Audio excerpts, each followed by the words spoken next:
आदाब नाज़रीन, मैं आपका मेज़बान सज्जाद। जिस तरह देखा जाए तालिबान को लेकर बात करें, महबूबा मुफ्ती के कड़वे बयान देखते हुए उन्हें हाउस अरेस्ट किया गया। उसी चर्चा के साथ हमारे साथ जुड़े हुए हैं एडवोकेट राम मोहम्मद जी, जिन्होंने इलेक्शन भी लड़ी थी डीडीसी ब्लॉक बलवाल के अंदर, और इनसे बातचीत करेंगे कि महबूबा मुफ्ती के जो बयान थे, कड़वे बयान आते थे, उसको लेकर आज वो हाउस अरेस्ट है। राम मोहम्मद जी, जिस तरह महबूबा मुफ्ती को हाउस अरेस्ट किया गया, आपको क्या लगता है कि जो उनके बयान थे तालिबान को लेकर या पाकिस्तान को लेकर, काफ़ी बयानबाजी की जाती थी उनकी तरफ से, आपको क्या लगता है वो जो आज हाउस अरेस्ट किया गया उनको सही किया गया सरकार की तरफ से, क्या किस तरह से नज़रअंदाज करते हैं? देखिए, जम्मू कश्मीर का जो मसला है, या महबूबा जी की आप बात कर रहे हैं, महबूबा मुफ्ती जी जो हैं J&K की सीएम रही हैं। उनके फादर जो है मुफ्ती मोहम्मद सैयद, वो यहाँ के सीएम भी रहे, वो सेंटर में मिनिस्टर भी रहे। तो इस समय जो मौजूदा सरकार है, जम्मू को एक प्रयोगशाला या जम्मू कश्मीर को एक प्रयोगशाला जो है वो बना दिया गया है। और ये हाउस अरेस्ट होना, आप जो है एब्रोगेशन ऑफ 370 के समय कितने एक्स चीफ मिनिस्टर्स को किस किस तरह से कहां कहां पे अरेस्ट रखा गया, ये कोई नई बात है नहीं। J&K के इतिहास की बात करें तो शेख अब्दुल्ला सीएम रहे, उनको भी कितनी देर तक जो है वो जेल में रखा गया। इसको समझने के लिए हमें J&K का जो है वो पूरा इतिहास समझना होगा। और जैसे जो है आज तक जितने भी चीफ मिनिस्टर J&K के हुए हैं, तो मैं समझता हूँ हमेशा दिल्ली से जो है वो सेलेक्ट होके आते रहे हैं। और उस सिलेक्शन का जो है, अगर हम पीडीपी की बात करें तो पीडीपी को कब पीडीपी का जन्म हुआ, किस हालात में हुआ, और उस समय केंद्र में कौन सी सरकार थी और कौन सी पार्टी की सपोर्ट से इस पार्टी का गठन हुआ था, ये एक सियासी खेल है जो चल रहा है। आम जनता इसमें पिसती है, आम जनता को ये चीज़ें समझ नहीं आती हैं, किस किस देश से कौन कौन सी बात जो है हो रही है और कौन कौन से देशों से नहीं होनी चाहिए। ये दिखाने के लिए कुछ और है और करने के लिए कुछ और है। करनी और कथनी में जो है केंद्र सरकार की में फ़र्क है, और ये एक सियासी खेल है जो चल रहा है, इससे ज़्यादा कुछ नहीं। जिस तरह देखा जाए कि महबूबा मुफ्ती की तरफ से कड़वे बयान आते थे पाकिस्तान को लेकर भी, कि पाकिस्तान की, जिस तरह आपने पिछले दिनों सुना होगा, जिस तरह आल पार्टी मीटिंग रखी थी, तो उस समय भी इनकी तरफ से कहा गया था कि जब सबसे पहले पाकिस्तान से बात करें, उसके बाद ही जो भी कदम उठाए जाएंगे।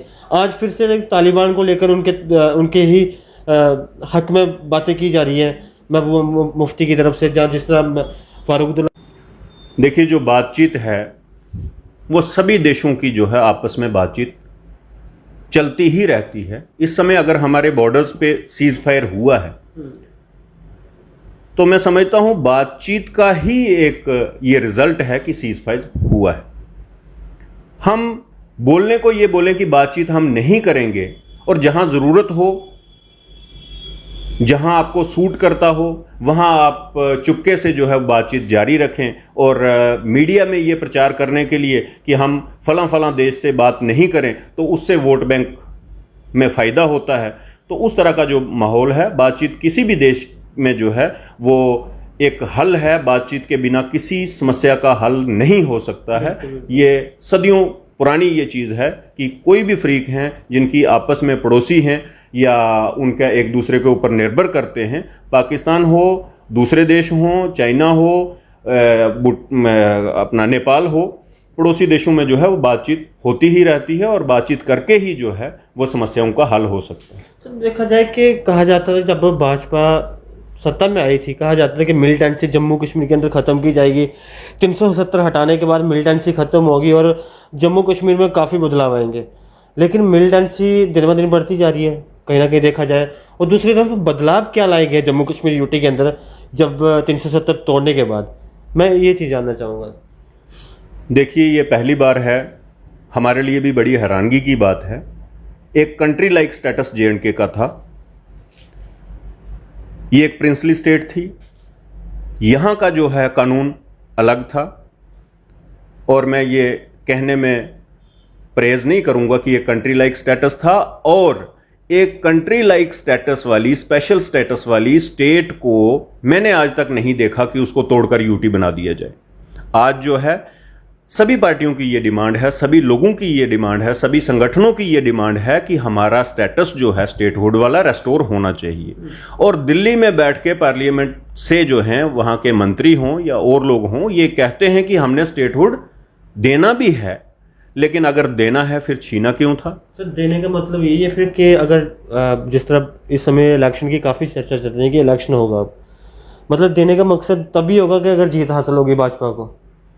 देखिए, जम्मू कश्मीर को एक प्रयोगशाला बनाकर, हर दिन नया कानून लाकर, हर दिन उसको बदलकर पूरे देश में एक इलेक्शन जीतने की मुझे लगता है कि ये इनकी कोशिश थी और ये कोशिश उनकी कामयाब भी हुई है। अभी भी जो है इस समय के जो हालात भी हैं, इनने अलग अलग टाइम पे झूठे स्लोगन दिए।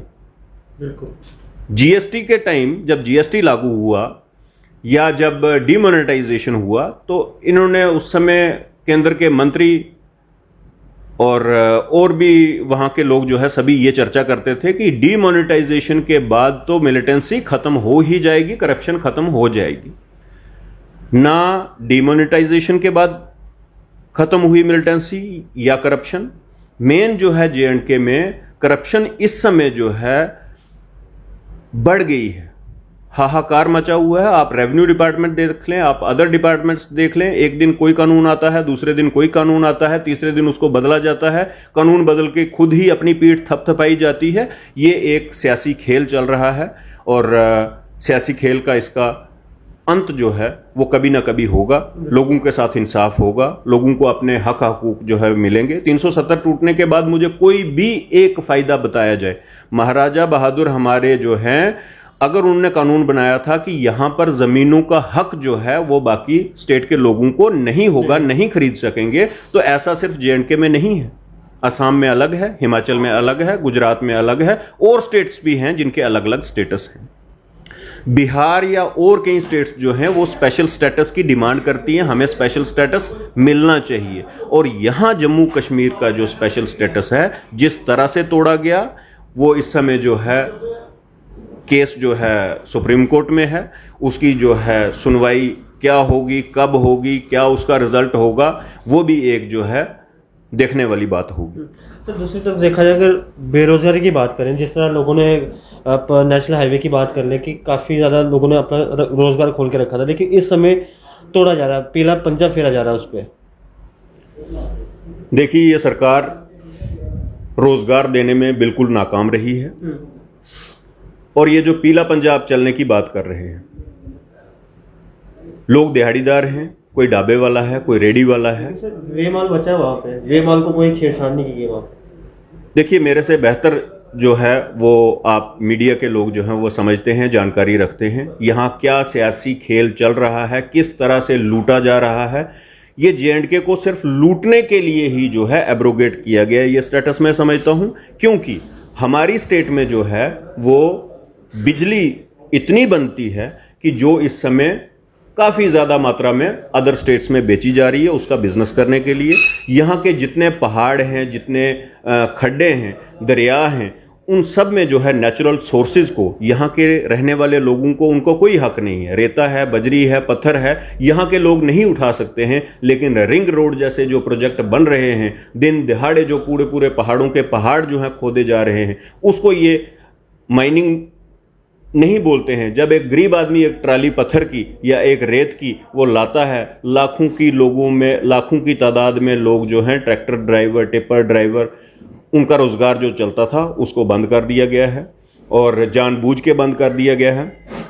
बेरोजगारी दिन ब दिन बढ़ रही है। इन्होंने जो बोला था कि 370 टूटने के बाद रोजगार आएगा, इंडस्ट्री आएगी, ऐसा होगा, वो एक झूठे सपने दिखाए गए थे लोगों को। उन सपनों, झूठे सपने दिखाए जाने के कारण ही जो है नौजवान हमारे बहुत ज़्यादा हैं तादाद में, उन्होंने सोचा कि हाँ जी 15 लाख आएगा, काला धन आएगा, हमें नौकरियां मिलेंगी, बाहर से यहाँ पे इंडस्ट्रीज लगेंगी। ऐसा कुछ ना होने वाला था, ना होने वाला है।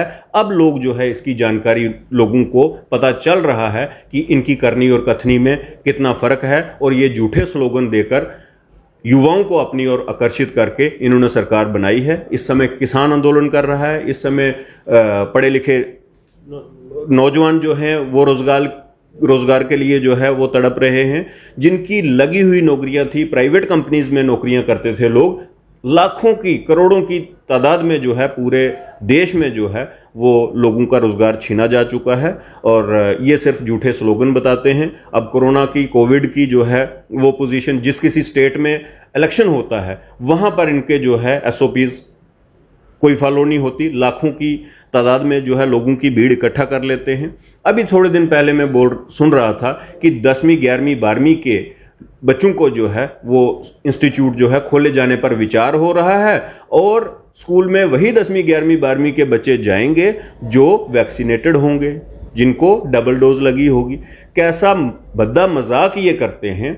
18 साल से कम लोगों को जो है, बच्चों को जो है अभी वैक्सीनेशन स्टार्ट ही नहीं हुई है। 18 साल से ऊपर के जो लोग हैं उनको नहीं हो पाई है। तो 10वीं 11वीं 12वीं जो पढ़ने वाले बच्चे हैं वो सभी 18 साल से नीचे होते हैं। तो जब वैक्सीनेशन हुई नहीं है तो सोशल मीडिया के थ्रू, अदर मीडियाज के थ्रू, या इनकी सियासी लोगों के स्टेटमेंट्स के थ्रू, या LG साहब के स्टेटमेंट्स के थ्रू ये एक आइडिया लगता है कि स्कूल लगने वाले हैं, लेकिन जबकि ऐसा है नहीं। जब वैक्सीनेशन हुई ही नहीं है तो ये झूठे बातें कैसे ये बोल देते हैं, इस चीज़ की हमें भी आज तक समझ नहीं आई है। एक लेबोरेटरी जैसा, प्रयोगशाला जैसा बना के रखा हुआ है। जम्मू में जो इस समय रोड वाइडनिंग हो रही है या डिमोलिशन हो रही है, मैक्सिमम का आपने देखा ना लैंड का उनका कंपनसेशन मिला होता है, ना स्ट्रक्चर का मिला होता है, ना उनको यूटी के रेट्स पे बनाया गया है। तो ये एक धोखाबाजी चल रही है। लोगों को जो है ठगा जा रहा है, लोगों को लूटा जा रहा है। एजुकेशन लोगों की मैं मानता हूं कि कागज़ों पत्रों में इनका लिटरेसी रेट बड़ा ये बताते हैं, लेकिन एक्चुअली जो है वो